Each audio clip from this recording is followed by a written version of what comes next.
हमारे माननीय prime minister जी का भी यही कहना है कि हमने उसको बंद नहीं किया है, केवल थोड़ी देर के लिए रोक दिया गया है। यदि हमारे जो देश की आन बान शान, जिसको देखकर हमारा दिल धड़कता है, जिनको हम हीरो कहते हैं, असली हीरो, और हमारे फौजी जी यहाँ पे उनका दिव्य आगमन हुआ है, उनका दिव्य दर्शन अयोध्या पे बहुत बहुत पहले उनका स्वागत करते हैं और सैल्यूट करते हैं। और जय हिंद कहते हुए हम उनसे दो शब्द पूछेंगे कि किस प्रकार से अपने शौर्य के सम्मान के लिए लगातार अपने घर का त्याग करके लगातार कार्य कर रहे हैं। उनको प्रणाम करते हुए जी आपका बहुत बहुत स्वागत। नमस्कार, जय हिंद, जय भारत।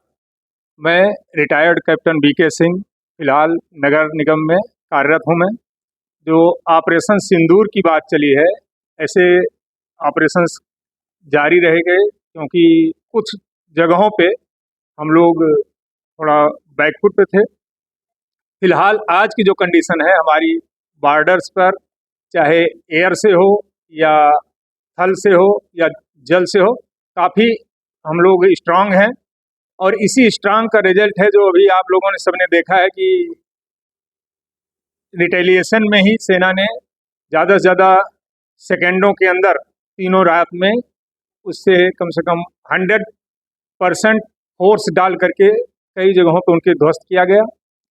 और ये जो ऑपरेशन सिंदूर जिसको बोला गया टोटली थोड़ी देर के लिए रोका गया है, हमारे माननीय प्राइम मिनिस्टर जी का भी यही कहना है कि हमने उसको बंद नहीं किया है, केवल थोड़ी देर के लिए रोक दिया गया है। यदि इस तरीके की कोई भी कार्रवाई हमारे अपोनेंट से होती है तो इससे भी तीखा प्रहार किया जाएगा। और हम लोग सभी आदमी इसमें शामिल हैं, जो भी एक सर्विसमैन है, जो उनको नियत ड्यूटी दोबारा फील्ड में मिलती है, उससे भी कहीं गुना जोश से हम अपने आर्मी को सपोर्ट करेंगे, अपने बॉर्डर को सिक्योर करेंगे।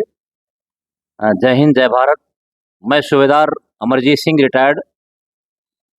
जिस तरीके से अभी देश की हालात पैदा हो गया था, आप लोगों ने देखा था, बहुत ही गंभीर स्थिति थी। देख करके हम लोग का खून यहाँ खौला था कि कब ऐसा मौका आए कि हम रिटायरमेंट का एक बार दोबारा जाके हमारे को वहाँ पे लड़ाई में हिस्सा लेने का मौका मिले। ऐसे पूरे विश्व के सबसे लोकप्रिय हमारे प्रधानमंत्री जी ने जो वर्क किया इस बार, उनका मैं बहुत सराहनीय करूँगा, बहुत उनकी प्रशंसा करता हूँ। लगा लीजिए कि ये 4 दिन के अंदर में पाकिस्तान को निराबूद कर दिया गया। उन्होंने देख लिया कि हमारे पास में किस तरीके से मिसाइल है, किस तरीके से हमारे हथियार है, और कितने मजबूती तरीके से अपने देश के, हिंदुस्तान के सैनिक किस प्रकार से लड़ाई लड़ते हैं दिन रात। तो हमें भी, हम लोग तो मौके ढूंढ रहे थे कि मौका मिले। 28 वर्ष हम लोग भी सेवा करके आए देश की। ऐसे कई एक बार मौके आए थे, कारगिल का भी देखा गया होगा। तो अच्छा था, ये बहुत अच्छा रहा है देश के लिए। जो अभी ऑन सर्विस में हमारे भाई रह रहे हैं, मैं उनका बहुत बहुत धन्यवाद करता हूँ।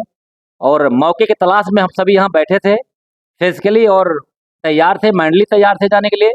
और हम लोग अपने जहाँ जहाँ बटालियन से रिटायर्ड है, हम वहाँ से कम्युनिकेशन में हो चुके थे कि जब भी ज़रूरत पड़ेगी आप सूचित करना, हम लोग अपने रिपोर्टिंग सेंटर जहाँ होगा वहाँ रिपोर्ट करेंगे और तत्काल पहुँचेंगे। जय हिंद, जय भारत। मैं सिपाही सतीश सिंह, एक्स सर्विसमैन। जैसा कि साहब ने बोला है, अपना भारत देश जो पहले की स्थिति से कई गुना ज़्यादा मजबूत हो चुका है। जैसे उन्होंने 1971 में अपने भारत देश के ऊपर आक्रमण किया था, तो 13 दिन के अंदर उनको आत्मसमर्पण करना पड़ा। 93,000 सैनिक उनके हैंडअप हो गए कि हम लड़ाई नहीं लड़ पाएंगे। इस बार भी अगर ऐसा होता तो वो 4 दिन से 5 दिन 6 दिन नहीं झेल पाएंगे, उनकी इतनी क्षमता नहीं है अपने देश से लड़ने के लिए। लेकिन हमारे जो प्रधानमंत्री जी हैं, इतने सम्मानित और इतने बुद्धिजीवी हैं कि उन्होंने कुछ कारणों को देखते हुए वार को ज़्यादा आगे ना बढ़ाते हुए उन्होंने रोका है। कुछ उसका रीजन बहुत गहरा था, उसको नहीं बोल सकते हम लोग, लेकिन दोबारा उनकी हिम्मत नहीं है कि फिर हम लोगों से लड़ाई लड़ सकेंगे। बस वो कायरपूर्ण है, उसी तरीके से रहेंगे, वो कभी सुधरेंगे नहीं वो। जय हिंद, जय भारत। ये सिर्फ एक चेतावनी थी, जो पाकिस्तान के लिए सिर्फ ट्रेलर था। बाकी पिक्चर अभी बहुत बड़ी है, वो सोचे ना कि इतने से कुछ हो जाएगा या हम नुकसान तो गए। आज GS लॉ कॉलेज में जो है ऑपरेशन सिंदूर की सफलता व भारतीय सेना वीर जवानों के सम्मान में यह तिरंगा यात्रा आयोजित की गई थी, जिसमें सभी छात्र छात्राओं ने, विद्यालय परिवार ने, यह विद्यालय परिवार हमेशा राष्ट्र के लिए समर्पित है। हमेशा राष्ट्रीय कार्यक्रम यहाँ आयोजित होते रहते हैं और आज भी दिव्य भव्य तिरंगा यात्रा निकाली गई, जिससे हमारे देश के जो वीर जवान हैं, वीर सपूत हैं, उनका हौसला कम न हो। और मैं एक बात कहना चाहता हूँ, रावी की रवानी बदलेगी, सतलज का मुहाना बदलेगा, और जोश में तेरे होश रहा तो सारा जमाना बदलेगा।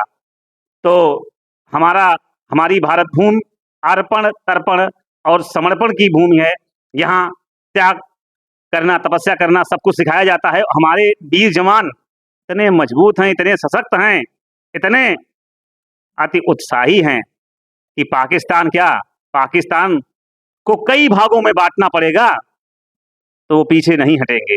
पाकिस्तान बहुत छोटा देश है, हमारी एक टुकड़ी सेना पाकिस्तान के मंसूबों को, पाकिस्तान को पूरी तरह ध्वस्त कर देगी। देशवासियों के लिए तो बहुत गर्व की बात है कि 3 दिन में ही पाकिस्तान को एकदम नेस्तनाबूद कर दिया। और मोदी जी की जितनी प्रशंसा की जाए, क्योंकि उन्होंने पूरा हाथ खोल दिया कि सेना को जहाँ तक मार सकते हैं मारें। किसी कारण से कुछ चीज़ें रह गई, सबके देशवासियों के मन में भी कचोट है अभी कि ये युद्ध पूरी तरह से हो जाना चाहिए था, जो नहीं हुआ। अभी हमारे भाई साहब ने भी कहा कि कुछ अंदरूनी बातें हैं जिसकी वजह से अभी रोका गया है।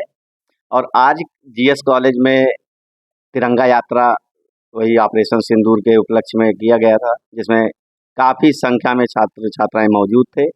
और मैं उन सभी छात्र छात्राओं को जो आज इतनी गर्मी में कॉलेज में उपस्थित हुए, उनको धन्यवाद दूंगा। और अपने देशवासियों की तरफ से सभी फौजी भाइयों को सैल्यूट करते हैं। जय हिंद, जय भारत।